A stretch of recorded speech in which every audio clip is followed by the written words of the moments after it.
चला रहे हैं, जिसमें हम आपको एक चैप्टर बाय चैप्टर एक थ्योरी के माध्यम से पूरा आपको समझाने की कोशिश कर रहे हैं। और उससे रिलेटेड जो भी क्वेश्चन होगा वो मैं आपको आज कुछ कराऊंगा, मतलब जो इससे रिलेटेड जो क्वेश्चन होगा उसका भी आज मैं थोड़ा पीपीटी लेकर आया हूँ, उसको भी कराऊंगा लास्ट में। पहले क्या थ्योरी पढ़ाएंगे आपको टोटल। तो एक बार सभी लोग आ जाइए लाइव, तो हम क्लास स्टार्ट करते हैं। एक बार जल्दी जल्दी आप कमेंट कीजिए, जिससे आप एक बार बताइए कि आवाज़ क्लियर हो।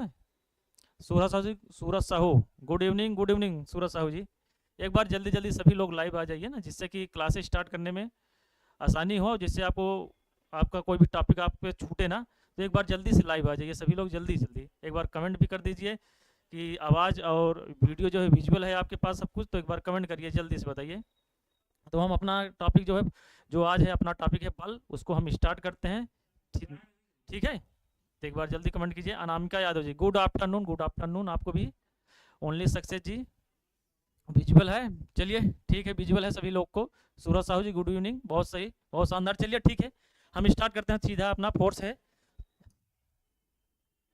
चलिए फोर्स, बल। अधिकतर दैनिक जीवन में हम क्या है, जो भी कार्य करते हैं उसमें बल का बहुत महत्वपूर्ण यूज होता है, क्योंकि बल के बिना कुछ भी हम कार्य कर नहीं सकते हैं। अभिषेक जी, गुड आफ्टरनून आपको भी। चलिए देखो, फोर्स क्या होता है, कहा गया कि बल वह बाह्य कारक है।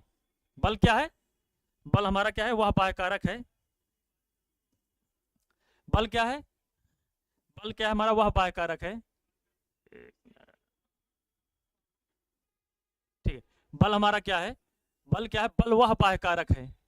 बल क्या है, बल वह बाह्य कारक है जो किसी वस्तु की अवस्था, स्टेज, जो किसी वस्तु की अवस्था, स्थिति, स्थिति, पोजीशन, अर्थात उसका साइज, जो आकार, आकृति, शेप में परिवर्तन कर देता है, उसे क्या कहते हैं, बल कहते हैं। ठीक है, बल वह बाह्य कारक है जो किसी वस्तु की अवस्था में, उसकी स्थिति में, उसके शेप में परिवर्तन कर दे, उसे क्या कहते हैं, बल करते हैं। या तो परिवर्तन करने का प्रयास करता है, उसे बल कहा जाता है। जैसे यहाँ पे देखिए, एक यह देखिए एक वस्तु है रखी गई है, इसमें दो दो व्यक्ति क्या है, इस पर फोर्स लगा रहे हैं, अप्लाई कर रहे हैं। देखो, एक क्या इधर से इसको पुश कर रहा है, इसको ढकेल रहा है इस साइड, और एक क्या इसे पुल कर रहा है, इस साइड खींच रहा है। तो ये क्या कर रहे हैं, इसमें फोर्स अप्लाई कर रहे हैं। क्या कर रहे हैं, ये अगर ये वस्तु बहुत ज़्यादा भारी हो, जैसे मान लीजिए बहुत ज़्यादा भारी हो कि ये दोनों दोनों व्यक्ति इसको क्या है, इसको खींच ना सकें, पुल ना कर सकें, तो क्या कर रहे हैं, ये बल का भी प्रयास तो भी तो कर रहे हैं ना। तो इससे क्या सिद्ध होता है कि बल वह बाह्य कारक है जो किसी वस्तु की अवस्था या स्थिति में क्या परिवर्तन कर देता है, या तो परिवर्तन करने का प्रयास करता है, उसे बल कहते हैं। ठीक है, बल का जो हमारा मात्रक होता है न्यूटन होता है। ठीक है, बल का मात्रक न्यूटन है, और बल जो हमारा है वो एक सदिश राशि है। इसको ध्यान दीजिएगा, बल हमारा क्या है, बल जो है एक सदिश राशि है, इसमें परिणाम और दिशा दोनों होता है। ठीक है, बल हमारा क्या है, एक सदिश राशि है, इसमें परिणाम और दिशा दोनों होता है। ठीक है, परिणाम और दिशा दोनों होता है। और बल का जो मात्रक होता है किलोग्राम मीटर प्रति सेकेंड। ठीक है, अर्थात इसको ऐसे भी डिनोट करते हैं, या बराबर या में से, आप लोग जानते ही हैं, या बराबर या में से। ठीक है, ये इसका जो क्या है सूत्र है, या बराबर या में से। ठीक, बल एक क्या है, सदिश राशि है हमारा, बल में परिणाम और दिशा दोनों होता है। ठीक है, Akki ji good afternoon.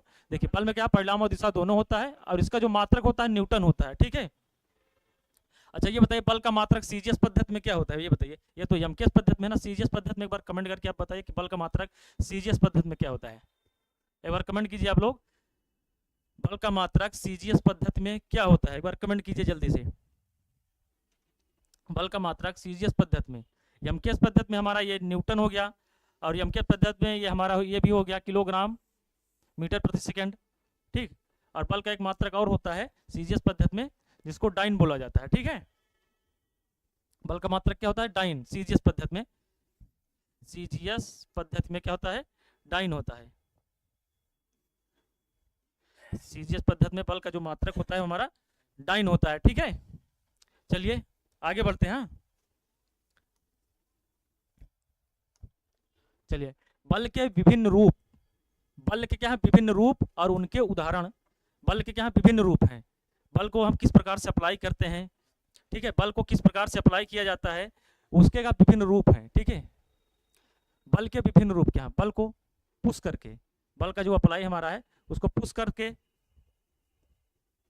Push, खिंचाव, संपीड़न, तनाव और वायु प्रतिरोधक। ठीक है, और क्या है घर्षण। इन सभी के द्वारा हम बल के जो लक्षण है इसको पता लगाया जा सकता है कि बल जैसे पुश करके, आपने कभी किसी सिनेमा हॉल या किसी शोरूम में गए होंगे तो वहाँ जो कांच के जो दरवाजे लिखे होते हैं ना, उसमें लिखा होता है पुश या पुल, पुश पुल लिखा होता है कि हमें पुश करना है कि पुल करना है, खींचना है। ठीक है, ये है धक्का देकर दरवाजा खोलना। ठीक है, जैसे पुश करके धक्का देकर दरवाजा खोलते हैं नहीं, तो उसको पुश बोला जाता है, पुल। ठीक है, अब पुल क्या है, रिक्शा चालक द्वारा रिक्शा खींचना। जैसे रिक्शा चालक जो है उसको खींचता नहीं है, वो क्या है, खींच रहा है उसको ना, पुल कर रहा है, वो भी होता है पुल। और जैसे दरवाजे में भी बहुत स्थान पे लिखा होता है पुल, उसको खींचिए, पहले खींचिए तब दरवाजा खोलिए, और उसको खींचेंगे नहीं, ठेल देंगे तो टूट जाएगा विपरीत दिशा में। इसीलिए वहां पे लिखा जाता है कि हाँ कहाँ कब पुल करना है, कब पुश करना है। ठीक है, ठीक है, चलिए अब देखिए जैसे संपीड़न। संपीड़न क्या होता है, जैसे आपने देखा होगा गैसों को संपीड़ित करके उन्हें सिलेंडर में भरना। जैसे बड़े बड़े जो सिलेंडर होते हैं, जैसे बहुत से बच्चे हैं जो इसमें कमरा लेके रह रहे हैं, बहुत स्थानों पर तैयारी कर रहे हैं, उनके पास कहते हैं बड़े बड़े गैसे नहीं लिए रहते, तो छोटे सिलेंडर लिए रहते हैं। छोटे सिलेंडर लिए रहते हैं, वो क्या करते हैं, गैस भरवाने जब जाते हैं तो बड़े सिलेंडर से छोटे सिलेंडर में उसको गैस को संपीड़ित करके भरा जाता है। ठीक है, जैसे 1 किलो 2-3 किलो का जो गैस बच्चे खरीदे रहते हैं ना, अपने उपयोग के अनुसार, अपनी आवश्यकता के अनुसार, तो जब भरवाने जाते हैं तो गैस को संपीड़ित करके भरा जाता है। ये भी एक प्रकार का क्या है, बल है। ठीक है, अब तनाव। तनाव क्या है, रबड़ के दोनों सिरों को खींचना। जैसे कि कोई रबड़ हो गया, रबड़ को क्या हम तानते हैं, जब है ना तानते हैं, उसको खींचते हैं, पुल खींचते हैं, तो उसका जो क्या है, वो क्या है, एक प्रकार का तनाव है। जो तनाव है वो भी एक प्रकार का बल, क्योंकि उसको फोर्स लगा कर ही हम तो खींच रहे हैं ना, तो वो एक प्रकार का क्या है, बल कार्य कर रहा है, वहाँ भी बल है। ठीक है, अब उसके बाद वायु प्रतिरोधक। वायु प्रतिरोधक क्या होता है, जब कोई मोटरसाइकिल या गाड़ी से हम यात्रा करते हैं, गति करते हैं ना, तो उसमें क्या होता है, वायु प्रतिरोधक बल कार्य करता है। कैसे, जैसे अगर यहाँ देखते हैं गतिशील वाहन पर उसकी गति की दिशा के विपरीत वायु द्वारा आरोपित बल है। अर्थात गतिमान वाहन जो, अगर कोई गतिमान वाहन इस दिशा में अगर गति कर रहा है, कोई गतिमान वाहन है ये अगर ये इस दिशा में अगर गति कर रहा है, तो जो वायु का जो प्रतिरोध होगा इसके जस्ट अपोजिट लगेगा। वायु का प्रतिरोध बल, वायु का प्रतिरोध बल जो है इसके जस्ट अपोजिट लगेगा, इसके जस्ट अपोजिट लगेगा। ये क्या है, इसको विपरीत दिशा में इसकी जो गति का विरोध करेगा। एक प्रकार का ये भी बल है, वायु प्रतिरोधक बल। ठीक है, उसके बाद फ्रिक्शन, जो हमारा घर्षण बल। घर्षण बल जानते हैं आप लोग, घर्षण बल क्या है, वाहनों एवं व्यक्तियों का सड़क पर चलना। हम क्या है, सड़क पर क्यों चल पाते हैं, क्योंकि फ्रिक्शन के कारण। अगर जैसे चिकनी सतह होती है, अगर उस पर जब चलते हैं लोग क्यों फिसल के गिर जाते हैं, क्योंकि वहाँ पे घर्षण बल जो होता है बहुत कम कार्य करता है। ठीक है, इसी वजह से लोग गिर जाते हैं, फिसल जाते हैं, बहुत लोगों को चोटें लग जाती हैं, वो किस, वहाँ पे फ्रिक्शन नहीं कार्य करता है, इसी वजह से लोग गिर जाते हैं। यहाँ पे फ्रिक्शन है, ये हमारा घर्षण बल है। घर्षण बल वहाँ पे कार्य करता है कि घर्षण बल जो होता है दो सतहों के मध्य कार्य करता है, जो गति का विरोध करता है, वो क्या है, घर्षण बल हमारा होता है। ठीक है, चलिए यहाँ तक क्लियर हो गया होगा, आशा करता हूँ मैं आप सभी का। आगे बढ़ते हैं। ठीक है, अब चलिए आगे बढ़ते हैं, आगे बताते हैं आप लोगों को। अब देखिए बलों के प्रकार। बलों के कितने प्रकार होते हैं वो हम आपको सीधा यहाँ पे सिंपली समझाते हैं। बलों के प्रकार, बलों को मुख्यतः क्या है, बलों को मुख्यतः 2 वर्गों में विभाजित किया गया है। पहला जो हमारा है संपर्क बल, ठीक है, और दूसरा क्या है, गैर संपर्क बल। ठीक है, कॉन्टेक्ट फोर्स और नॉन कॉन्टेक्ट फोर्स। ठीक है, जो हमारा देखिए संपर्क बल है, जो संपर्क बल, ठीक है, संपर्क बल क्या होता है, ऐसा बल जो संबंधित निकाय पर प्रत्यक्ष रूप से, डायरेक्टली, ऐसा बल जो संबंधित निकाय पर डायरेक्टली मतलब प्रत्यक्ष रूप से अथवा किसी माध्यम से अथवा किसी अन्य माध्यम से परोक्ष रूप से आरोपित होते हैं, उन्हें संपर्क बल कहा जाता है। अर्थात संपर्क बल, सिंपली भाषा में समझ लीजिए, संपर्क बल वे बल होते हैं जो 2 सतहों के संपर्क में आकर जो बल कार्य करता है, उन्हें संपर्क बल कहा जाता है। ठीक है, दो सतहों के मध्य आके कार्य करते हैं, उन्हें संपर्क बल कहते हैं। वो प्रत्यक्ष रूप से, क्योंकि वो सतह के ऊपर क्या प्रत्यक्ष रूप से कार्य करते हैं, इसलिए उनको संपर्क बल बोला जाता है।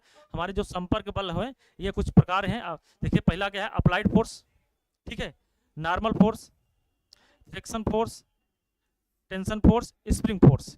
ये हमारे कॉन्टेक्ट फोर्स के ये कुछ प्रकार हैं, कुछ भेद हैं इसके। ठीक है, कुछ प्रकार हैं। ठीक है, ये संपर्क बल के। ठीक है, अप्लाइड फोर्स कहता है जब दो, अप्लाइड फोर्स क्या होते हैं, ऐसे बल जो,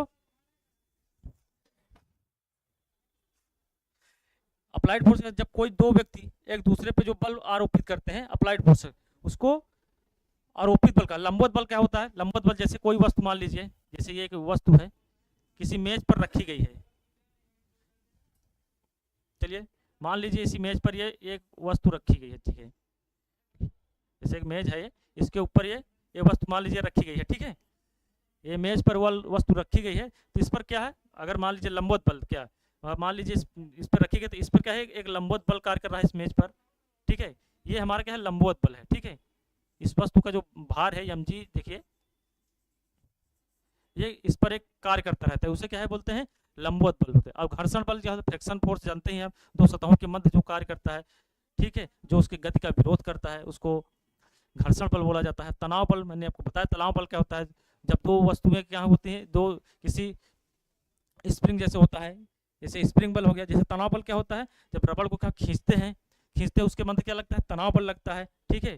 जैसे कोई रबड़ है, इसको जब खींचा जाता है ना, जब इसको खींचते हैं तो इसके मध्य क्या लगता है, तनाव बल, ठीक है, तनाव बल, इसमें क्या तनाव बल लगता है।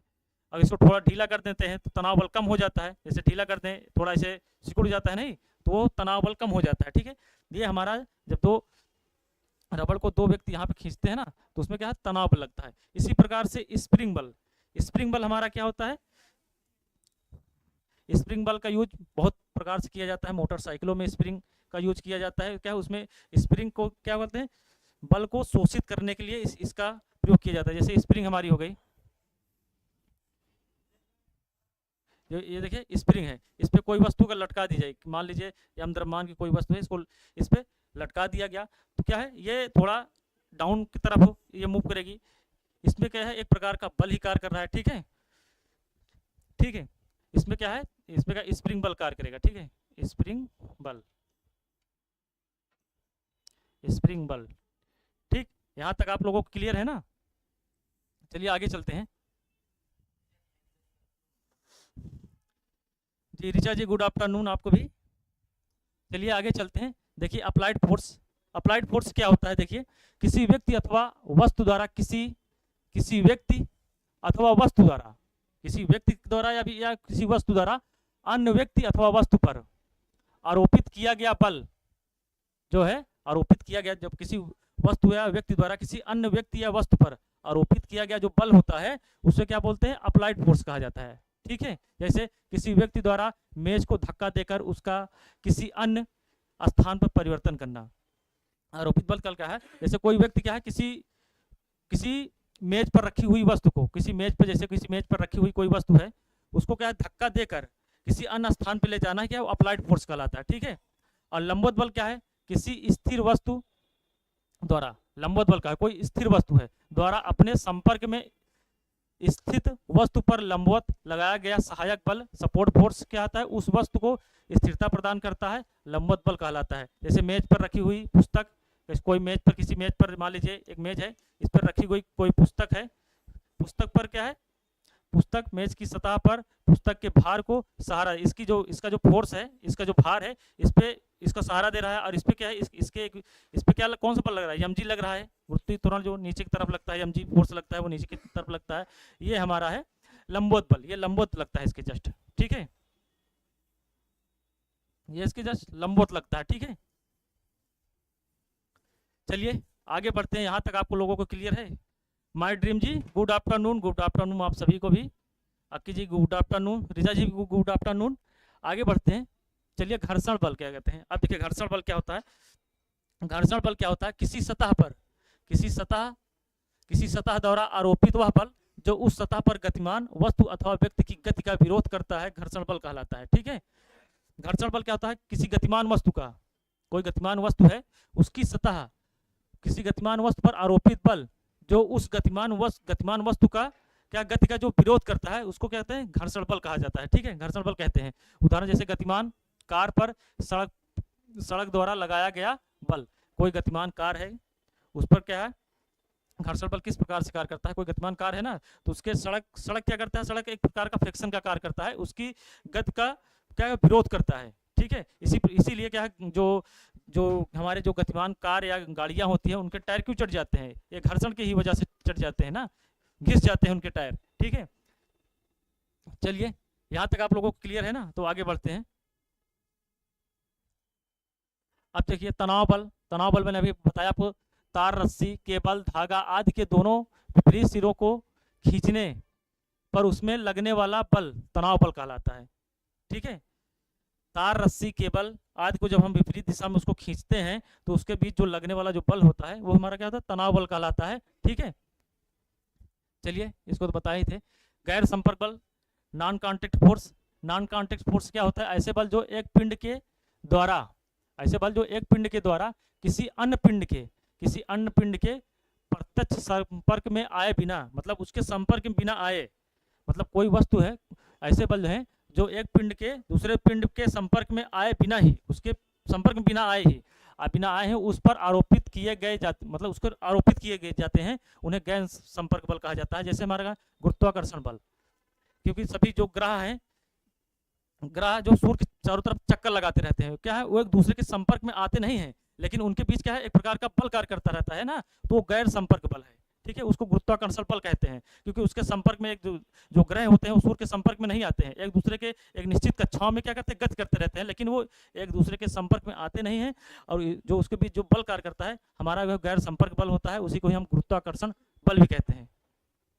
ठीक है, और जैसे स्थिर विद्युत बल भी हमारा इसी प्रकार का है, जो इलेक्ट्रिसिटी होती है ना, स्थिर विद्युत बल, उसमें भी हमारा क्या गैस, वो क्योंकि उस एक दूसरे के संपर्क में रहते हैं। जैसे दो आवेश हो गए ना, आवेश हो गए, दो आवेश, एक मान लीजिए एक आवेश Q1 है, ये पॉजिटिव आवेश है, और दूसरा क्या है निगेटिव आवेश। क्या निगेटिव आवेश जो है एक दूसरे के, जैसे दोनों पॉजिटिव आवेश हैं, ये एक दूसरे के संपर्क में नहीं आएंगे। ठीक है, ये एक दूसरे के संपर्क में नहीं आएंगे। ठीक है, इसी को स्थिर विद्युत बल कहा जाता है।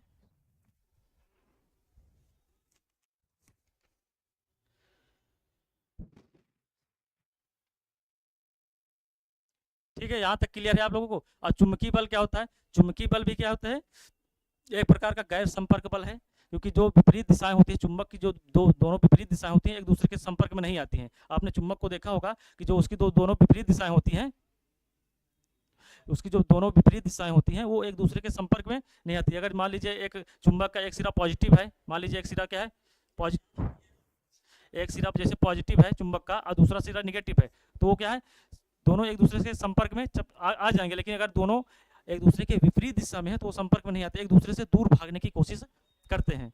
अनुज Pandey, good afternoon, voice is so nice, thank you Anuj ji, आपका स्वागत है हमारे चैनल पर। ठीक है, एक बार सभी लोग लाइक कर दीजिए, अगर चैनल पर नए हो तो चैनल को सब्सक्राइब कर दीजिए। ठीक है, चलिए यहाँ तक आप सभी को क्लियर हो गया। चलिए आगे बढ़ते हैं। अब केंद्रीय बल, चलिए सेंटीपेंटल फोर्स होता है, अब केंद्रीय बल क्या होता है, चलिए ये बताइए। अब केंद्रीय बल क्या होता है, देखिए वृत्तीय पथ पर, मान लीजिए वृत्तीय पथ है, वृत्तीय पथ पर गतिमान पिंड पर कार्यरत विभिन्न बलों में एक बल की दिशा सदैव केंद्र की ओर होती है, जिसे अभिकेंद्री बल कहते हैं। कोई भी मान लीजिए वृत्तीय पथ पर, एक वृत्तीय पथ है, वृत्तीय पथ पर कोई पिंड गति कर रहा है, ठीक है, कोई पिंड वृत्तीय मार्ग पर क्या है, गति कर रहा है, तो उसके केंद्र की तरफ क्या करता है, एक बल कार्य करता है, एक त्वरण कार्य करता है। ठीक है, अब जैसे हम जानते हैं कि वृत्तीय पथ पर जो कोई वस्तु गति करती है तो उसका दिशा क्या है हमेशा, जैसे मान लीजिए v1, v यहाँ पे इसका वेग क्या है, ए पॉइंट पर v है, अब यहाँ पे अगर आ गया यहाँ पे भी, तो इसकी प्रत्येक स्थान पे इसकी जो दिशा होती है वो हमेशा क्या होती है, चेंज होती रहती है। ठीक है, और इसके केंद्र की तरफ क्या करता है, त्वरण कार्य करता है। ऐसे मान लीजिए यहाँ से इसके केंद्र की तरफ क्या होता है, एक त्वरण कार्य करता है, जिसको त्वरण कार्य करता है, और इसी प्रकार से केंद्र की तरफ एक बल भी कार्य करने लगता है। ठीक है, जब कोई कण या पिंड जो है एक वृत्ताकार मार्ग पर गति करती है तो उसके केंद्र की तरफ क्या करता है, त्वरण कार्य करने लगता है, जिससे यह आशय निकलता है कि इसके तरफ एक बहुत ही मजबूत बल क्या कार्य कर रहा है। ठीक है, जैसे ये कि हमारा क्या होगा, फोर्स हो जाएगा, अब केंद्र बल हो जाएगा। ठीक है, जब कोई पिंड एक वृत्ताकार मार्ग पर गति करता है तो उसके केंद्र की तरफ क्या है, एक प्रकार का बल कार्य करता है, जिसे अभिकेंद्र का बल कहते हैं। ठीक है, अभिकेंद्र बल। उसके केंद्र की तरफ एक बल कार्य करता है जिसको बोलते हैं अभिकेंद्र बल।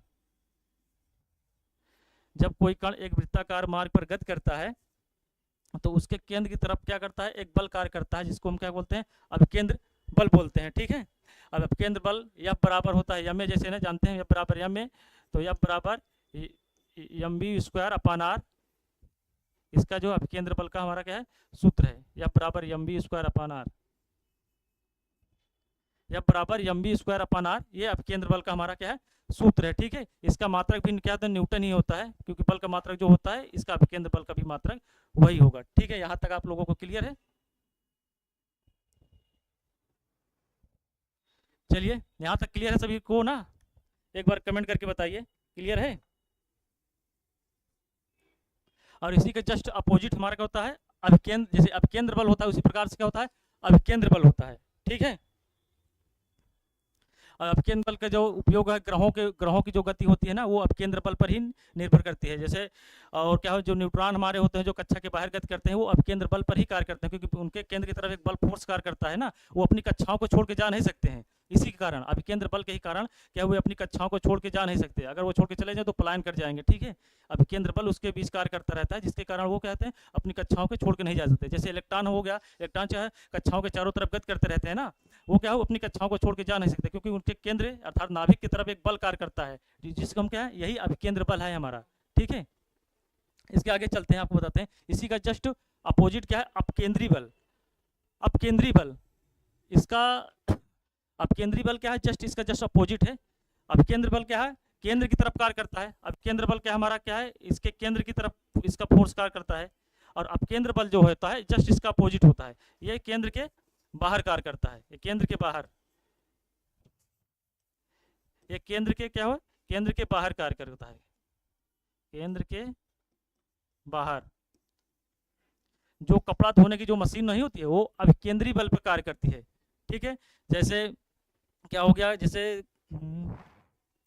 और जैसे मक्खन निकाला जाता है ना, वो अपकेंद्री बल पर ही कार्य करता है, उसका जो पूरा प्रोसेस है वो अपकेंद्री बल पर कार्य करता है। अर्थात जो वृत्तीय पथ पर गतिशील पिंड पर कार्यरत अभिकेंद्री बल की प्रतिक्रिया में उसके विपरीत दिशा में एक बल केंद्र के बाहर की ओर कार्यरत होता है, यह एक प्रकार का आभासी बल होता है जिसे अपकेंद्री बल कहा जाता है। ठीक है, जैसे क्या हुआ, वॉशिंग मशीन हमारी क्या हो गई, ये अपकेंद्री बल पे कार्य करती है। ठीक है, जैसे आप ये वॉशिंग मशीन और दूध से मक्खन बनाने वाली मशीन, ये सब क्या है, अपकेंद्री बल पर क्रियाशील हैं। ये सब सारी मशीनें जो होती है ये अपकेंद्री बल पर कार्य करती है। अर्थात अपकेंद्री बल का जो सीधा सा सिंपल सी परिभाषा है, वृत्तीय मार्ग पर गतिशील कोई पिंड के केंद्र की विपरीत दिशा में लगने वाला जो बल होता है उसे अपकेंद्री बल कहा जाता है। ठीक है, चलिए आगे बढ़ते हैं। यहाँ तक आशा करता हूँ समझ में आ गया होगा आप लोगों को। बलाघूर्ण, बलाघूर्ण क्या किसे कहा जाता है, टार्क को। देखा, वह बल जो किसी पिंड में घूर्णन उत्पन्न करता है बलाघूर्ण कहलाता है। वह पिंड है जो वह बल जो किसी पिंड में कहता है, पिंड में घूर्णन, रोटेशनल ट्विस्टिंग उत्पन्न करता है, उसको क्या बोला जाता है, बल आघूर्ण कहा जाता है। ठीक है, जैसे पिंड का अक्ष, उसे पिंड का अक्ष कहा जाता है, तथा पिंड इसी अक्ष पर घूर्णन करती है। ठीक है, जैसे पेचकस हो गया, पेचकस में क्या होता है, बल आघूर्ण कार्य करता है, उसे जब दूर से कसा जाता है नहीं। और जैसे दरवाजे के हत्थे कब्जे से दूर क्यों लगाए जाते हैं, दरवाजे के जो हत्थे होते हैं वो कब्जे से दूर क्यों लगाए जाते हैं, क्योंकि उनमें बल आघूर्ण ज़्यादा कार्य करे, जिससे हम क्या है, दरवाजा आसानी से खोल सकें। ठीक है, मशीनों में बैलों को केंद्र से दूर बांधकर घुमाया जाता है। जैसे मशीनों में पुराने ज़माने में क्या है, जैसे कुआं से पानी निकाला जाता था ना, तो उसमें बैलों को क्या करते हैं, एक चक्की में उसको बांधा जाता था, उन्हें बांधा जाता, उनका बल आघूर्ण अधिक करने के लिए उनको क्या उस चक्कों से थोड़ा दूरी पे बांधते थे, जिससे वो घूमते थे और पानी निकलता था। ये सब क्या है, बल आघूर्ण का कार्य ही करते हैं। ठीक है, चलिए आगे बढ़ते हैं।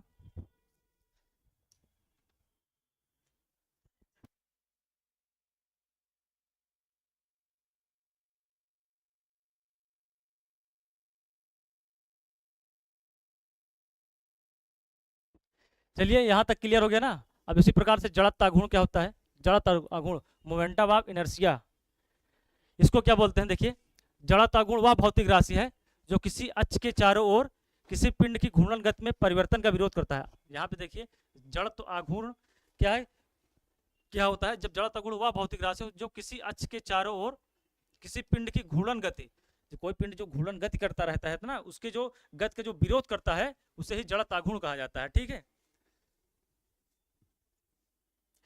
जड़त आघूर्ण पिंड के आकार, उसके द्रव्यमान तथा घूर्णन अक्ष की दूरी पर निर्भर करता है। जड़त आघूर्ण जो होता है पिंड के आकार पर, उसके द्रव्यमान पर और घूर्णन अक्ष की दूरी पर निर्भर करता है।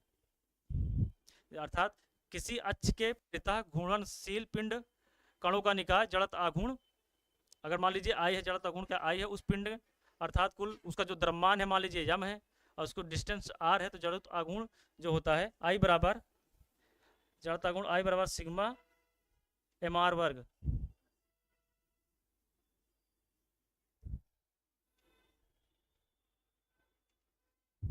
सिग्मा एम आर वर्ग। हाँ ठीक है, यहां तक क्लियर है सभी को? एक बार कमेंट करके बताइए क्लियर है। अक्की जी मोमेंटम ऑफ इनर्शिया, बहुत बहुत बढ़िया।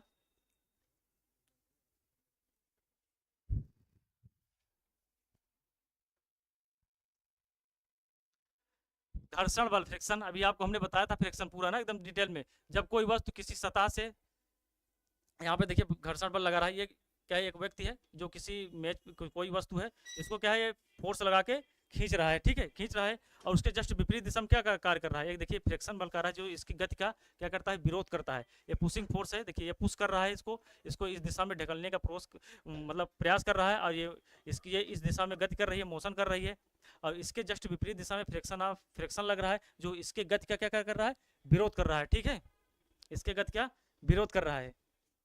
ओनली सक्सेस सर, अब केंद्र बल फिर से समझा दीजिए। ठीक है, एक बार फिर समझा रहे हैं, एक बार इसको देख लीजिए। घर्षण बल क्या होता है, घर्षण बल क्या हो, किसी गतिमान वस्तु के विपरीत दिशा में जो बल कार्य करता है उसको घर्षण बल कहा जाता है। चलिए एक बार हम अब केंद्र बल फिर से आपको बताते हैं।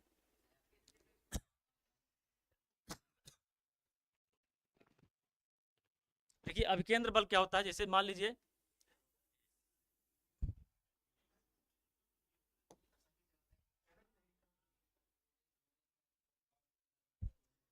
आपने देखिए साइकिल चलाया होगा ना, जो साइकिल की जो पहिया होती है वो अभिकेंद्र बल पर ही कार्य करती है टोटल। हाँ, अब जैसे अभिकेंद्र बल क्या होता है, जब कोई पिंड एक वृत्ताकार मार्ग पर क्या करते हैं, गति करती है, तो पिंड के उसके गति के दौरान उसकी जो दिशा होती है लगातार चेंज होती रहती है। ठीक है, उसकी दिशा लगातार चेंज होती रहती है, और उसके वस्तु में क्या है, एक प्रकार का त्वरण कार्य करता है, और वो त्वरण क्या है उसके केंद्र की तरफ कार्य करता है। अर्थात त्वरण कार्य करने का मतलब है कि उसमें कोई एक बहुत बड़ा बल कार्य कर रहा है जो उसके हमेशा केंद्र की तरफ कार्य कर रहा है, जो उसको उसकी वृत्तीय मार्ग पर गत करने के लिए सहारा देता रहता है। ठीक है, इसी को ही क्या कहते हैं, अभिकेंद्र बल कहा जाता है। ठीक है, अभिकेंद्र बल, अभिकेंद्र बल, इसको ही क्या बोलते हैं, अभिकेंद्र बल बोला जाता है। ठीक है,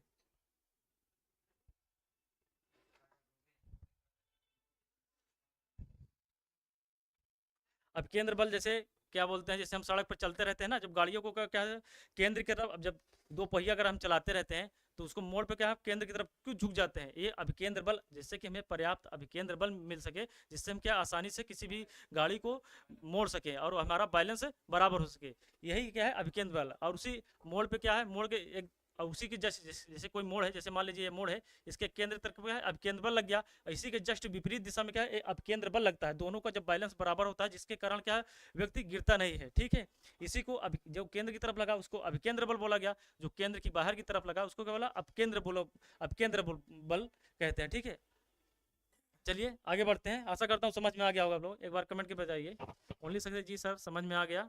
ठीक है, आगे बढ़ते हैं। ठीक है, अस्थैतिक घर्षण बल, घर्षण बल दो प्रकार के होते हैं। ठीक है, एक होता है अस्थैतिक होता है, एक होता है गतिक घर्षण बल।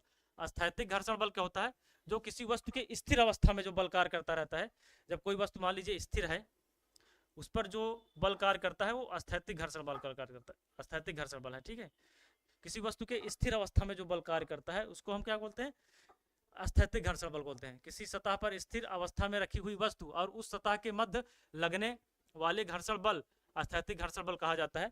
और गतिक घर्षण बल क्या होता है, गतिक घर्षण बल अर्थात गतिमान वस्तु के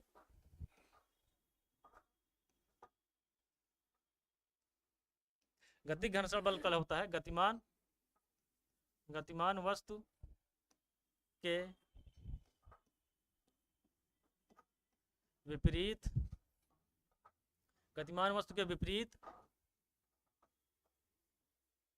दिशा में लगने वाला जो बल होता है, वाला बल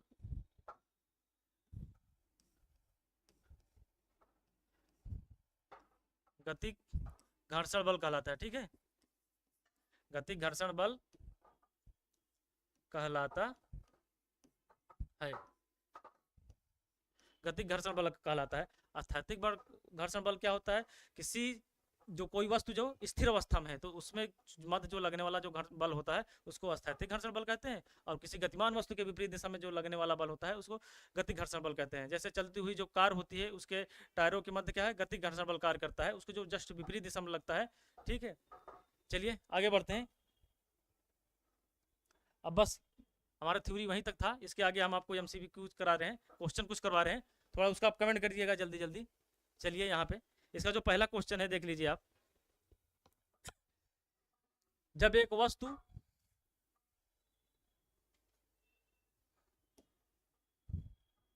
चलिए इसको कमेंट करके बताइए इसका आंसर क्या होगा। क्या है, जब एक वस्तु ऊपर की ओर फेंके जाने पर अपने शीर्ष पर पहुंचती है तो उसका उसका वेग क्या होगा, उसका यहाँ पे लिख देते हैं। जब एक वस्तु ऊपर की ओर फेंके जाने पर अपने शीर्ष पर पहुंचती है तो उसका बताइए वेग शून्य होता है और उसका त्वरण शून्य हो जाता है, या फिर वेग शून्य होगा और उसका त्वरण लगभग 10 मीटर पर सेकंड होगा, वेग 10 मीटर पर सेकंड होगा और इसका त्वरण शून्य होता है, या वेग 10 मीटर पर सेकंड होता है और इसका त्वरण लगभग 10 मीटर पर सेकंड होता है। इसका राइट आंसर क्या होगा बताइए जल्दी।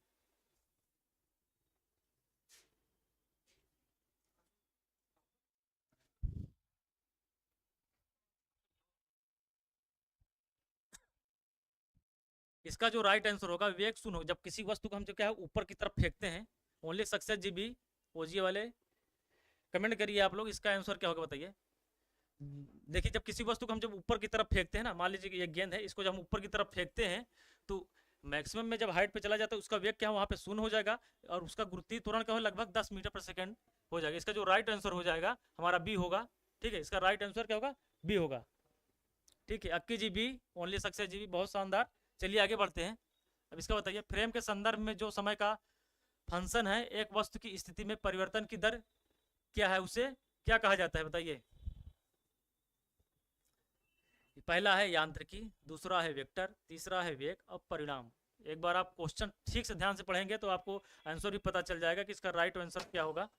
ठीक है, फ्रेम के संदर्भ में जो समय का फंक्शन है एक वस्तु की स्थिति में परिवर्तन की दर क्या है, उसे क्या कहा जाएगा। ओनली सक्सेस जी का आंसर आ गया है सी। ठीक है, इसका जो राइट आंसर होगा हमारा वेग हो जाएगा, सी हो जाएगा। ठीक है, ये सही आंसर है। चलिए आगे बढ़ते हैं।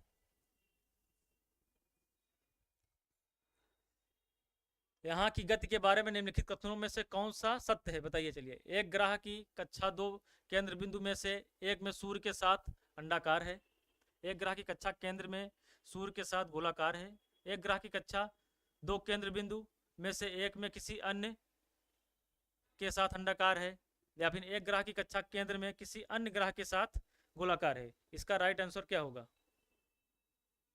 एक बार कमेंट करके बताइए इसका राइट आंसर क्या होगा।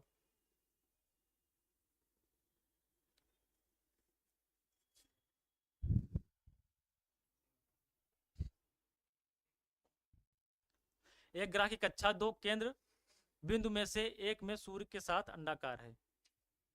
जी ओजीए वाले ए, जी बहुत सही, बहुत शानदार। इसका जो राइट आंसर होगा हमारा ए होगा। ठीक है, इसका जो राइट आंसर होगा ए होगा। ठीक है, चलिए आगे बढ़ते हैं। इसका बताइए, चलती लिफ्ट में व्यक्ति के वजन अर्थात द्रव्यमान पर क्या असर होगा। इसका कमेंट करके आप बताइए कि चलती हुई लिफ्ट में व्यक्ति के वजन पर क्या असर होगा।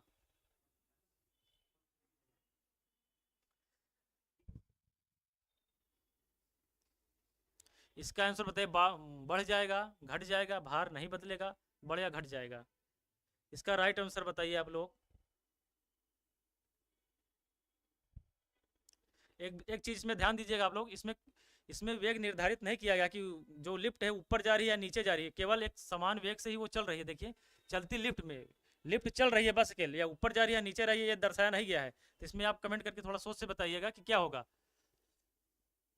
देखिए अगर भार कब बढ़ जाएगा, जब चलती हुई लिफ्ट ऊपर की तरफ जाती रहती है तो उसमें क्या निर्धारित कर दिया जाता है कि जो लिफ्ट है हमारी ऊपर की तरफ जा रही है, तो उसमें क्या व्यक्ति को अपना जो भार हो भारी महसूस होगा, तब भार बढ़ जाएगा। अगर लिफ्ट नीचे की तरफ आ रही है तो भार घट जाएगा। अगर लिफ्ट में कोई निश्चित मतलब दिशा दिशा निर्धारित नहीं किया गया तो उसका भार क्या होगा, भार नहीं बदलेगा, व्यक्ति का जो भार रहेगा वो समान रहेगा। तो इसका जो राइट आंसर हो जाएगा सी हो जाएगा। ठीक है, ओजीए वाले C. Vishu royal good afternoon, good afternoon, स्वागत है आपका। चलिए आप लोग क्वेश्चन का आंसर दीजिए जल्दी जल्दी, आगे चलते हैं। ठीक है, इसके बताइए। अब यहाँ से बताइए, हवा से नमी के अवशोषण की प्रक्रिया, हवा से नमी के अवशोषण की प्रक्रिया क्या कहलाती है? प्रवेदन, केशिकाक्रिय, परासरण या अवशोषण? हवा से जो नमी की अवशोषण की क्रिया है, हवा से जो नमी को अवशोषित कर लिया जाता है उसको क्या बोला जाता है, ये बताइए।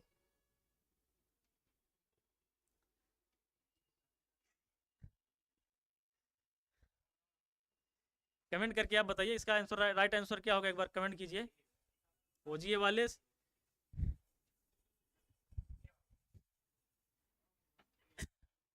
एक बार कमेंट कीजिए आप लोग। ओजीए वाले अक्की जी, बहुत बढ़िया। अरे ज़्यादा हार्ड क्वेश्चन नहीं है, आप लोग एक बार देख के बढ़िया से कमेंट कीजिए। ये सभी जो क्वेश्चन है वो पहले भी क्या परीक्षाओं में आ चुके हैं ना, इसीलिए हमको ये क्वेश्चन लाए हैं। एक बार इसको देख लीजिए। हमने सोचा आपको थ्योरी पढ़ने में बहुत बोरिंग महसूस हो रही होगी ना, इसीलिए हम थोड़ा क्वेश्चन भी ला दिए कि थोड़ा आपको मन भी लगे बढ़िया से। चलिए बताइए, हवा से नमी के अवशोषण की प्रक्रिया जो है, जी हाँ, हवा से नमी की जो अवशोषण की प्रक्रिया क्या होती है, प्रस्वेदन कहलाती है। ठीक है, इसका जो राइट आंसर हो जाएगा ए हो जाएगा। ठीक है, आगे चलते हैं। एक कार की गति किस पर निर्भर करती है? चलिए इसको बताइए, एक कार की गति जो है वो किस पर निर्भर नहीं करती है? थोड़ा ध्यान दीजिएगा क्वेश्चन को, इसमें नहीं बोला गया है। हाँ, एक कार की जो गति होती है किस पर निर्भर नहीं करती है, इसको आंसर बताइए आप लोग जल्दी से कमेंट कीजिए कि इसका राइट आंसर क्या होगा। स्पीडोमीटर पर, दिशा में बदलाव पर, गति में बदलाव पर, गतिवर्धन में बदलाव पर? इसका जो राइट आंसर है क्या होगा बताइए अब जल्दी। एक कार की गति किस पर निर्भर नहीं करती है, कमेंट कीजिए आप लोग। ओजीए वाले 6 का ए। चलिए देखते हैं, और कमेंट कीजिए अभी और लोग। इसका राइट आंसर बताइए आप लोग, इसका राइट आंसर क्या होगा? स्पीडोमीटर, दिशा में बदलाव। देखिए जो कार की जो गति होती है हमारी, गति की, अब मान लीजिए गति की अगर हम 30 किलोमीटर प्रति आवर घंटा की रफ्तार से अगर चल रहे हैं, अगर हमको दिशा चेंज करनी है अपनी, तो हमारी जो स्पीड है उसको कम करेंगे ना, तभी तो दिशा चेंज कर पाएंगे। तो इस पर तो निर्भर कर रही है, तो राइट आंसर ये तो हमारा नहीं हो जाएगा। और गति में बदलाव, अगर हम गति में बदलाव कर देंगे तो भी स्पीड हमको कम करनी पड़ेगी, इस पर भी निर्भर कर रहा है, और इस पर भी हमारा निर्भर कर रहा है। तो जिसका जो राइट आंसर हो जाएगा स्पीडोमीटर। ठीक है, इसका जो राइट आंसर हो जाएगा स्पीडोमीटर। इसका जो राइट आंसर क्या हो जाएगा, पहला वाला। ये क्या है, पहला वाला, इसका जो राइट आंसर है ये सही है। ठीक है, 6 का। ओजीए वाले ए, ओनली सक्सेस जी ए, बहुत बढ़िया, बहुत शानदार। चलिए आगे बढ़ते हैं। इसमें बताइए, नकारात्मक त्वरण निम्न में से किसकी दिशा के विपरीत होता है? नकारात्मक त्वरण जो होता है किसकी दिशा के विपरीत होता है? थोड़ा इसमें ध्यान दीजिए, जो हमारा त्वरण किसे कहते हैं, अगर उससे थोड़ा रिलेट करेंगे तो इसका आंसर आप दे पाएंगे कि त्वरण किसे कहते हैं। वेग परिवर्तन की जो दर होती है उसको त्वरण कहा जाता है, तो उसी से रिलेटेड है। थोड़ा इसको ध्यान से पढ़िएगा तो समझ में आएगा। अक्की जी का राइट आंसर जो है 7 का है। जी बहुत शानदार अक्की जी। ओनली सक्सेस जी का ये आया है, ओजी वाला का भी ये आ गया है। जे जो ये इसका जो राइट आंसर होगा ए होगा, क्योंकि नकारात्मक जो त्वरण होता है वो क्या है, वेग पर निर्भर करता है। ठीक है, चलिए आगे बढ़ते हैं। 8 नंबर है, 8 नंबर हमारा है। देखिए, व्यवस्थित वस्तुओं की वो प्रवृत्ति जो उसे स्थिर या समान गति से गतिमान रहने के लिए प्रवृत्ति करता है, क्या कहलाता है? इसका राइट आंसर क्या होगा बताइए जल्दी से। गतिमान वस्तु की वो प्रवृत्ति जो उसे स्थिर या समान गति से गतिमान रहने के लिए प्रवृत्ति करता है क्या कहलाता है?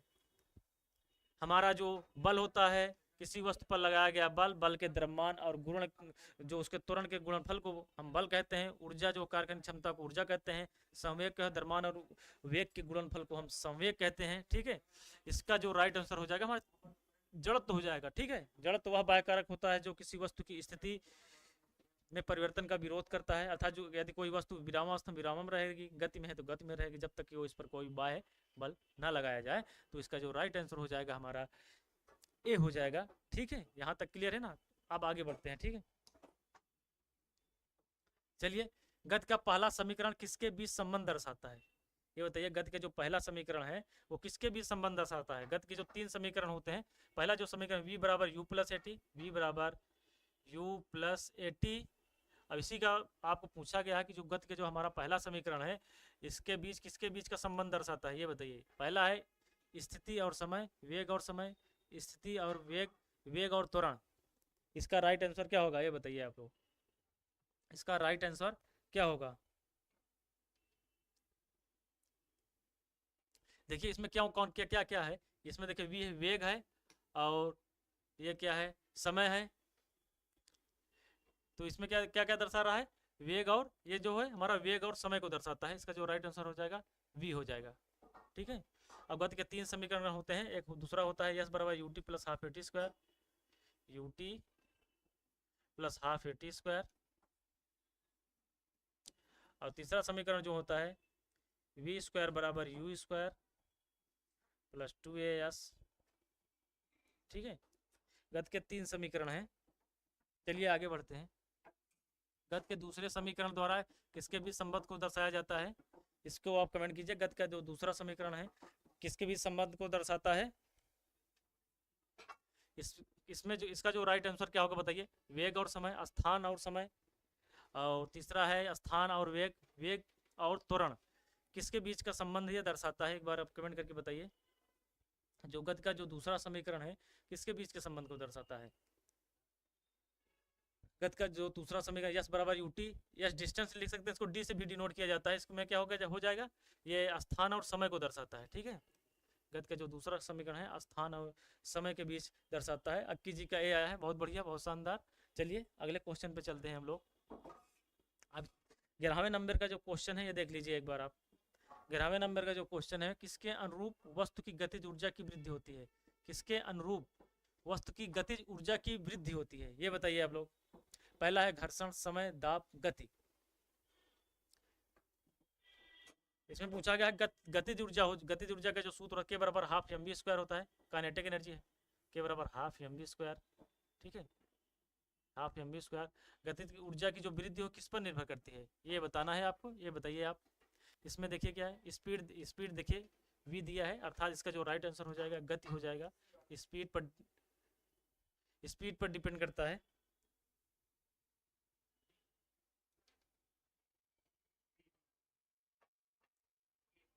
ठीक है, इसका जो राइट आंसर हो जाएगा डी। ठीक है, ओजीए वाले डी, only success ji. My dream, good afternoon. Good afternoon आपका भी। चलिए एक आप लोग कमेंट करके बताइए समझ में आ रहा है ना? तो आगे बढ़ते हैं। चलिए अगला क्वेश्चन देखते हैं क्या है। यदि किसी वस्तु द्वारा तय की गई दूरी शून्य है तो वस्तु का विस्थापन बताइए। यदि किसी वस्तु द्वारा तय की गई जो दूरी है अगर वो शून्य हो जाती है तो वस्तु का विस्थापन क्या होगा? इसको कमेंट करके, ऋणात्मक हो जाएगा, शून्य हो जाएगा, धनात्मक होगा, शून्य हो भी सकता है या नहीं? अब ये बताइए इसका राइट आंसर क्या होगा? यदि किसी वस्तु द्वारा तय की गई दूरी शून्य है तो वस्तु का विस्थापन क्या होगा? वस्तु का विस्थापन क्या होगा बताइए।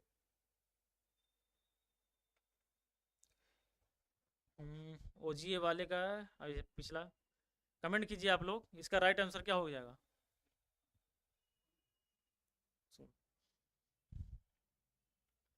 इसका राइट आंसर एक बार कमेंट कीजिए आप लोग। यदि किसी वस्तु द्वारा तय की गई दूरी है शून्य है तो उसका विस्थापन भी क्या हो जाएगा? शून्य ही हो जाएगा। ठीक है, इसका जो राइट आंसर है हमारा बी है। अगर दूरी हमारी शून्य हो जा रही है तो विस्थापन भी हमारा क्या है? शून्य हो जाएगा। ठीक है, विस्थापन शून्य हो जाएगा। ठीक है, आगे बढ़ते हैं। किसी स्थिर वस्तु के स्थिर रहने या गतिशील वस्तु के उसी गति से गतिशील रहने की प्रक्रिया क्या कहलाती है? चलिए वो बताइए इसको। यदि कोई वस्तु स्थिर है तो उसके स्थिर रहने, यदि कोई वस्तु गति है तो उसके गति रहने की जो प्रक्रिया है क्या कहलाती है? वेग कहलाती है कि बल कहलाती है कि संवेग कहलाती है कि जड़त्व कहलाती है? चलिए बताइए इसका आंसर। आपको पता है यदि कोई वस्तु स्थिर है तो स्थिर ही रहेगी। अक्की जी का आंसर आ गया 13 का डी। बहुत बढ़िया, बहुत शानदार। 13 का डी जी, 13 का डी आंसर आ गया है। चलिए इसका जो राइट आंसर हो जाएगा डी हो जाएगा। यदि कोई वस्तु स्थिर है तो स्थिर रहेगी और गतिमान है तो गतिमान ही रहेगी। इसको क्या बोलते हैं? जड़त्व बोलते हैं। ठीक है, इसका राइट आंसर हो जाएगा हमारा डी हो जाएगा। ठीक है, ओजी वाले का भी डी आ गया है। बहुत बढ़िया, बहुत शानदार। आगे बढ़ते हैं। वेग में परिवर्तन की दर को क्या कहा जाता है? चलिए, वेग परिवर्तन की दर को क्या कहते हैं बताइए आप लोग जल्दी से, कि वेग में परिवर्तन की दर को क्या बोला जाता है? ये हमारा जो क्वेश्चन है आरआरबी एलपी में पूछा गया है 2018 में, तीसरे शिफ्ट में पूछा गया है, इसलिए बहुत ही महत्वपूर्ण है। अधिकतर ये क्वेश्चन पूछा ही जाता रहता है। एक बार आप बताइए, वेग में परिवर्तन की दर को क्या कहा जाता है? पहला है बल, दूसरा है संवेग, तीसरा है त्वरण और डी हमारा ये गति है। तो इसका राइट आंसर क्या हो जाएगा? अक्की जी का गया है 14 का सी। बहुत बढ़िया, बहुत शानदार। ओनली सक्सेस जी का भी सी आया है। ठीक है, बहुत बढ़िया। इसका जो राइट आंसर हो जाएगा हमारा सी हो जाएगा। वेग परिवर्तन की दर को हम जानते हैं त्वरण कहते हैं। ठीक है, त्वरण हमारा एक सदिश राशि है। इसका जो मात्रक होता है त्वरण बराबर होता है वेग परिवर्तन बटे समय अंतराल। वेग परिवर्तन बटे समयांतराल। ठीक है, वेग परिवर्तन बटे समयांतराल। इसका जो मात्रक हो जाएगा मीटर प्रति सेकंड स्क्वायर हो जाता है। इसका मात्रक है मीटर प्रति सेकंड हो जाएगा। इसकी जो बीमा है हमारी, इसको भी ध्यान दे लीजिए। इसकी जो बीमा है हमारी LT की पावर -2 इसकी जो है बीमा हो जाएगी। ठीक है, ये सब क्वेश्चन बनते हैं। आपको त्वरण का मात्रक पूछ लिया जाएगा तो मीटर प्रति सेकंड स्क्वायर हो जाएगा। इसकी बीमा जो है LT की पावर -2 इसकी बीमा हो जाएगी। ये थोड़ा आप ध्यान लीजिएगा। ठीक है, आगे बढ़ते हैं। अब देखिए इसका आंसर आप कीजिए। देखिए, द्रव्यमान वाली एक वस्तु जिसकी गति क्या है v के साथ स्थानांतरित होती है, इसमें गतिज ऊर्जा क्या है? यदि इसका वेग दुगुना कर दिया जाए, इसका वेग क्या है अगर दुगुना कर दिया जाए तो उसकी गतिज ऊर्जा क्या होगी बताइए आप। कोई वस्तु है जिसका द्रव्यमान है और उसकी गतिज ऊर्जा v है, क्या होते हैं उसकी अगर वेग को दुगुना कर दिया जाए तो उसकी गतिज ऊर्जा क्या होगी? इसको आप सॉल्व करके बताइए जल्दी से। 4 गुना हो जाएगी ए, या फिर 1/4 गुना हो जाएगी, 1/2 गुना, या फिर 2 गुना हो जाएगी। इसका राइट आंसर क्या होगा? यदि कोई वस्तु है उसका द्रव्यमान है और गति हमारी v है और उसके अगर वेग को अगर हम दुगुना कर देंगे तो उसकी गतिज ऊर्जा क्या हो जाएगी? चलिए उसको हम सब सॉल्व करके बता देते हैं। जैसे k बराबर क्या होता है? k बराबर होता है हाफ mv² होता है ना, हाफ mv²। अब पूछा है कि अगर इसके वेग को अगर हम दुगुना कर दें, अगर वेग को दुगुना कर दें तो उसकी गतिज ऊर्जा क्या हो जाएगी? Half mv²। देखिए मान लीजिए ये m1 है, k1 है काइनेटिक एनर्जी। अब k2 में क्या कहा गया है? k2 में कहा गया हाफ mv। अगर वेग को क्या कर रहे हैं? दुगुना कर रहे हैं। ठीक है, वेग को क्या है? दुगुना कर दे रहे हैं। ठीक, अगर एक दूसरे से भाग दे दीजिए। ठीक है, तो k1/k2 बराबर ये हमारा पूरा कट जाएगा तो 1/4 हो जाएगा। तो k2 बराबर क्या हो जाएगा? k2 बराबर 4k1। अर्थात अगर हम वस्तु के वेग को अगर दुगुना कर देंगे तो उसका जो काइनेटिक एनर्जी होगी पहले का 4 गुना हो जाएगी। तो इसका जो राइट आंसर हो जाएगा हमारा ए होगा। ठीक है, इसका जो राइट आंसर होगा हमारा राइट आंसर ए हो जाएगा, 4 गुना। ठीक है, यहाँ तक क्लियर है सभी को? चलिए आगे बढ़ते हैं। एक वस्तु अपनी स्थिर अवस्था से चलना आरंभ करती है। एक वस्तु है, क्वेश्चन थोड़ा ध्यान से पढ़िएगा। एक वस्तु अपनी स्थिर अवस्था से चलना आरंभ करती है। यह 2 सेकंड में 5 मीटर प्रति सेकंड की गति प्राप्त कर लेती है। अर्थात स्थिर अवस्था में उसकी जो प्रारंभ करती है और 2 सेकंड बाद का 5 मीटर प्रति सेकंड की गति हो जाती है उसकी, इसका त्वरण क्या होगा, इसका त्वरण बताइए आप लोग जल्दी से। प्रारंभ में उसकी गति क्या है, शून्य थी, स्थिर थी, और बाद में उसकी गति कितनी हो गई, 5 मीटर प्रति सेकंड हो गई 2 सेकंड में। तो उसका पूछा गया त्वरण क्या होगा, इसका त्वरण बताइए आप लोग। अक्की जी का सी आ गया है, चलिए चेक करते हैं, इसको सॉल्व करते हैं। देखिए त्वरण हमारा क्या होगा, वेग परिवर्तन, अर्थात वेग परिवर्तन बराबर क्या होता है, v minus you upon T. तो अंतिम वेग कितना हो गया, 5 माइनस 0, प्रारंभिक में 0 था, अपान 2, अर्थात इसका वेग क्या हो जाएगा 2.5 मीटर प्रति सेकेंड स्क्वायर। ठीक, तो इसका जो राइट आंसर हो जाएगा सी नंबर 2.5 मीटर प्रति सेकेंड स्क्वायर। चलिए आगे बढ़ते हैं।